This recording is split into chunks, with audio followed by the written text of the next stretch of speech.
Hey guys, I'm Heather Shannon, owner of HWCA of Chicago, a holistic mental health practice in Wicker Park. We offer mindfulness programs, psychotherapy, and health coaching. Todd, the owner of South Loop Strength and Conditioning.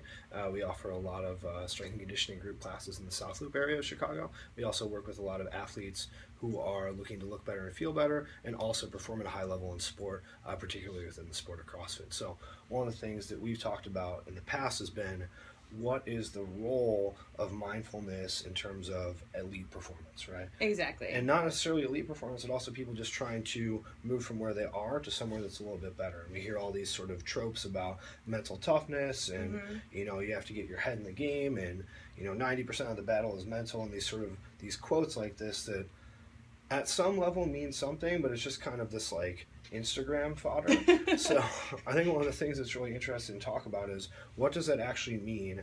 What is a part of elite mental performance, and how does that actually help people in a realistic way beyond just looking at quotes, right? Right. So what does it mean when you're doing your workout? Yeah, exactly. And one of the things that we sort of think about is this quote of, leave your ego at the door, which is something that I think is very important and makes a lot of sense, but just kind of seeing that quote doesn't necessarily translate into something actionable or meaningful for someone. So what does that actually mean? What is the ego in this context? Yeah, good question. And sometimes that can be hard to define. Ego is our sense of self, but when we use the word ego, there's sometimes a negative context to it. So it's almost like, oh, don't be so full of yourself, or don't be trying to impress everybody. So I guess in this sense, it's being humble. It's, kind of knowing what you're good at, knowing maybe what you're not so good at, not beating yourself up over any of those things, just kind of accepting, okay, here's where I'm at, here's where my body's at, here's what I need, as opposed to trying to force any sort of outcome or get outside of your own experience and instead worry about how other people are perceiving you. So what does that mean in terms of an actual thought process or something that an athlete might experience, right? Say they're about to attempt a personal record weight. What would be sort of an ego-driven thought process around that? That's a really good question.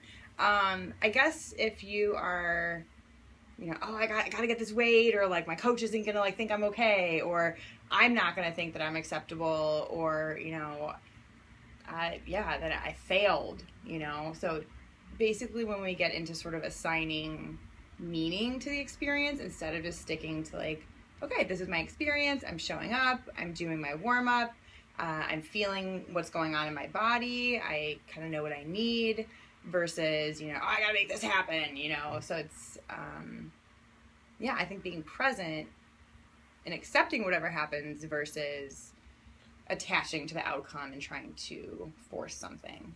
Yeah, and so I think one of the things you said that's really interesting is about not just yourself, right? Because people think, oh, ego-driven, that means that this person is very self-centered and they're doing it so people will think that they're cool and that that they can post it on social media and they're always showing off.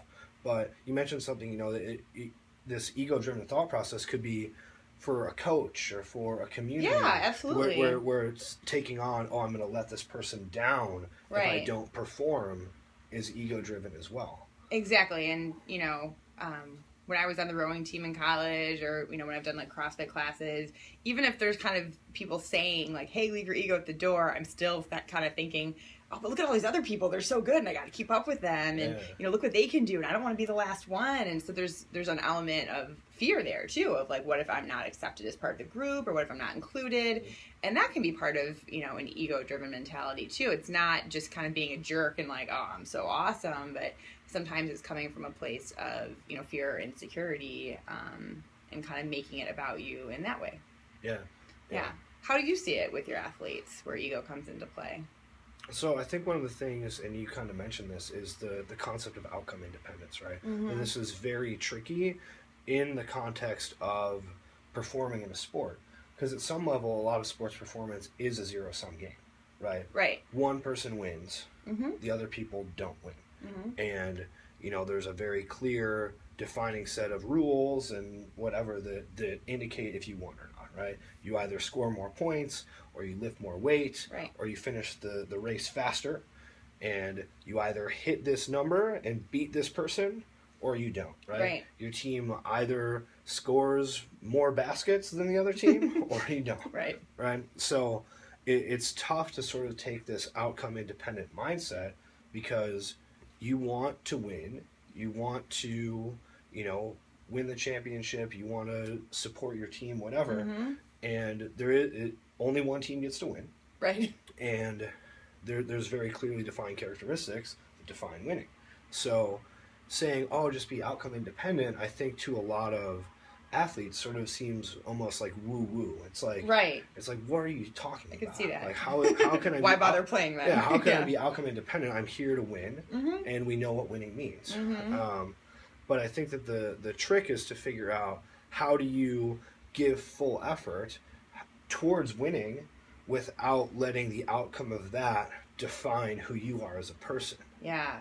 That's a great mindfulness concept in general, because even when we sit down to meditate, you know, are we sitting down to meditate because we want to, like, you know, feel relaxed, or because we want to be a more focused, centered person, or are we just showing up and having an experience? And so it's not something that, like, I would expect people to get right away, but if we can at least start having those moments where it's like, hey, I'm just here and I'm open to what the experience is, and maybe it is a relaxing meditation, maybe it is a productive workout, maybe I do get a PR this workout, and maybe not. Yeah, it's something where it is possible to be goal oriented, Right. and outcome independent at the same time. Yeah. Exactly. Which seems like a contradiction, right. but it's not, and almost paradoxically, being outcome independent often makes it easier to reach goals. I totally agree with you. Yeah. So this is what we're trying to help people understand, and to use, not only, you know, if you're meditating on the cushion, but in everyday life, because the goal of mindfulness practice is not just to be good at sitting still and breathing, but to be present in your daily activities, including your workouts and your athletic performance. Yeah, exactly. It's you know, a skill transfer exercise. Yeah, It's not exactly. it's not about 20 minutes of presence in the morning. It's about, what does that then translate over into? What new level of self-awareness do you have throughout the day? Mm-hmm. Are you able to sort of observe your own mental chatter in your head when you're, you know, stepping up to a bar, or you know, about to take the field for a game? Mm-hmm. What are you saying to yourself in those situations? Yeah, I love that idea. What are we saying to ourselves? Yeah, exactly. All day long. Exactly, which is, you know, when you start to become aware of it, sometimes it's terrifying. I know. Right? Why is my mind telling me 100% of the time that I suck at everything? Right. Or like, oh, there I go again, you know? It's like, man, that's happening a lot, but Yeah. you have to start with noticing. Yeah, exactly. And it's one of those things that we don't necessarily realize how impactful that can be on something like performance, right? It's tough to perform at your best if your little voice inside your head is constantly telling you you're not good enough, that you need to be better, that you don't have value until you hit this certain echelon of success. We gotta be nicer to ourselves as a society. Yeah, exactly. I think there would be a lot of benefit. I think so that. too. Cool. All right, guys. Thanks for watching. Hopefully this kind of concept of goal-oriented and outcome-independent simultaneously resonates with you a little bit. It's very difficult to truly achieve, but they're kind of operating at different levels of experience and awareness, so it's not opposite. You can have both, and when you can find both, you're probably going to see performance improve and how you feel about yourself improve simultaneously. Thanks for joining us. Thanks, guys.